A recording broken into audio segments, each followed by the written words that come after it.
नमस्कार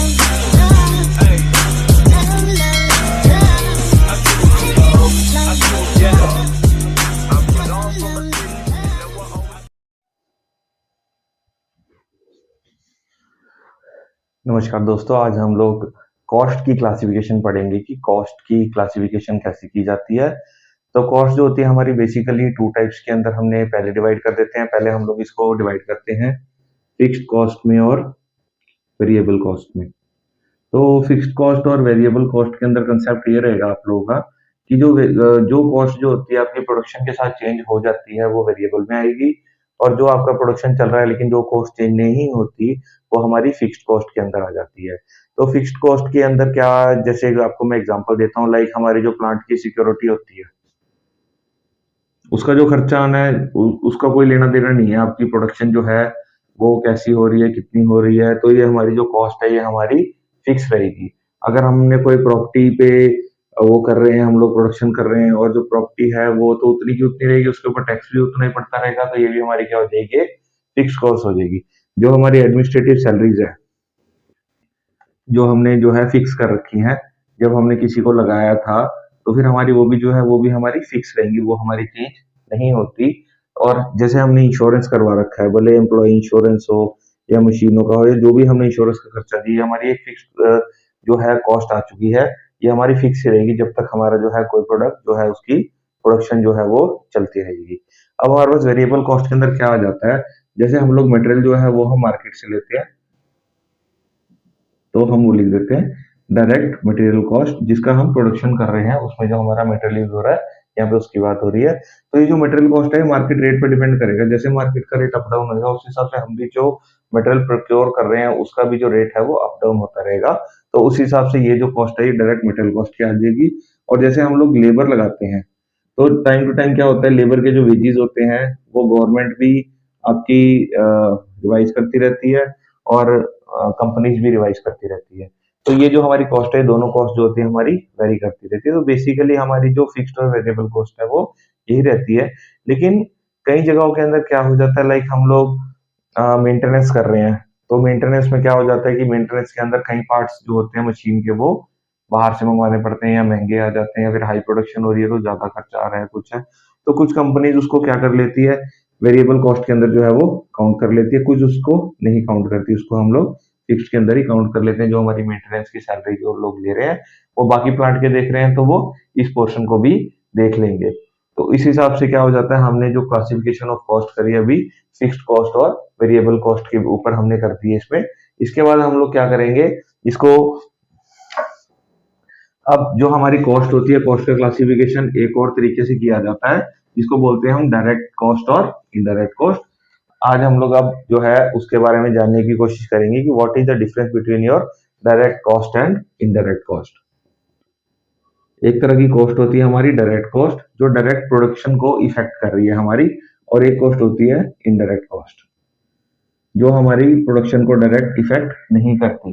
ठीक है, तो सबसे पहले हम लोग डायरेक्ट कॉस्ट को जानने की कोशिश करते हैं कि डायरेक्ट कॉस्ट जो होती है हमारी क्या होती है। डायरेक्ट कॉस्ट के हम कुछ एग्जांपल्स देखते हैं। बेसिकली डायरेक्ट कॉस्ट वो होती है जो डायरेक्ट जो हमारा फाइनल प्रोडक्ट बन रहा है उसको इफेक्ट करती है, तो फिर उसको हम बोल देते हैं direct cost.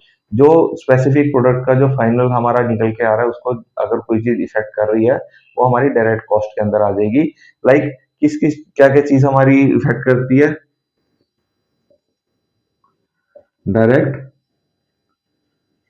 Raw material cost, ये भी हमारी डायरेक्ट कॉस्ट के अंदर आ जाएगी।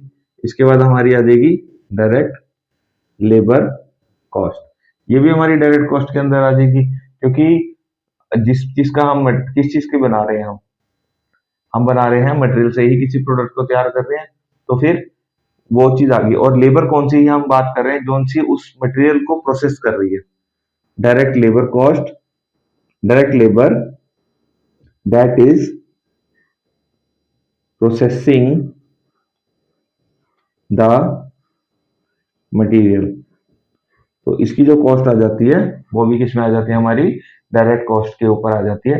इसके बाद जो हमने स्पेशल इक्विपमेंट्स लगाए हैं किसी भी स्पेशल पार्ट को बनाने के लिए, किसी भी स्पेसिफिक प्रोडक्ट को बनाने के लिए जो हमने स्पेशल इक्विपमेंट्स खरीदे हैं उसकी कॉस्ट भी हमारी डायरेक्ट की आ जाती है, बिकॉज वो इक्विपमेंट जो है उस प्रोडक्ट को बनाने में ही यूज होंगे।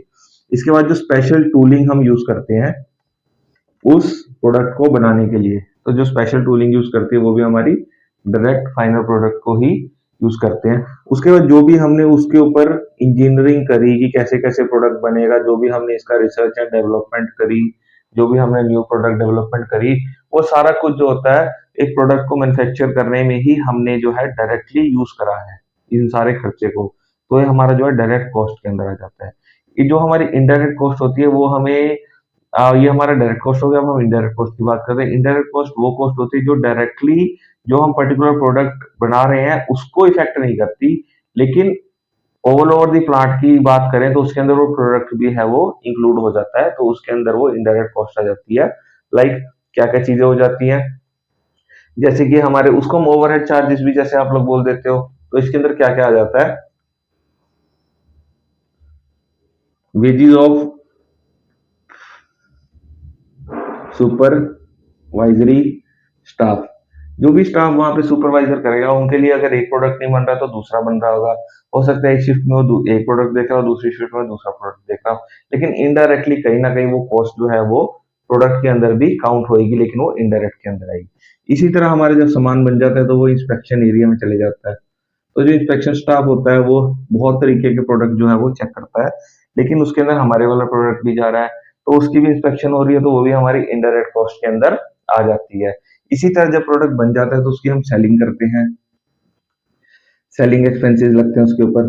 तो जो सेलिंग एक्सपेंसेस लगते हैं वो सारा प्रोडक्ट की सेल करवाना चाहते हैं, उसमें ये प्रोडक्ट भी शामिल हो जाता है, तो इनडायरेक्टली कहीं ना कहीं जो है इसकी भी ऊपर लग रहा है। ऐसे ही हमारा आगे डिस्ट्रीब्यूशन कॉस्ट लग जाती है, जो भी ट्रांसपोर्टेशन की कॉस्ट आती है सारा कुछ आता है ये सारा। इसके बाद हमारी जो सैलरीज वगैरह बनती है, जो भी लेबर काम करती है, सुपरवाइजर स्टाफ बनती है, वो हमारा एडमिनिस्ट्रेटिव स्टाफ बनाता है।